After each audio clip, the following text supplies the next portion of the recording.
Isa sa 10 presong nasawi sa sunog sa Leyte Regional Prison sa Abuyog inilibing na. At sunog na sumiklab dahil sa sumabog na gas tank tumupok sa hindi baoba sa 20 bahay sa Lapu-Lapu, Cebu. Yan ang balitang probinsyang hatid ni Von Aquino.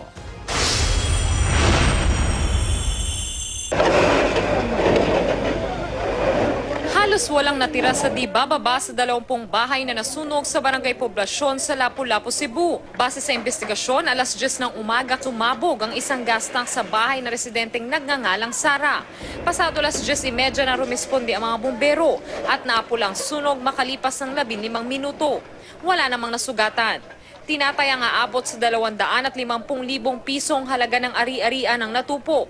Mananatili muna sa covered court ng barangay ang mga naapektuhan. Sa Burawin, Leyte, inilibing na at hindi na ibinurol ang inmate na si Orlando Borlaza na sa tindi ng pagkakasunog ng labi ay hindi na makilala. Isa siya sa 10 inmate na nasawi sa sunog sa maximum security compound ng Leyte Regional Prison sa Abuyog. Kwento ng kapatid niya, hindi raw sila natulungan ng pamunuan ng kulungan kaya nailibing lang habang nakasilid sa cadaver bag. Ang ano lang namin na bakit hindi binigyan ng magandang ano. Kahit man lang, yari lang kabaong. Sana raw may managot sa nangyaring sunog sa kulungan. Wala pang tugon ng jail management. Von Aquino, GMA News.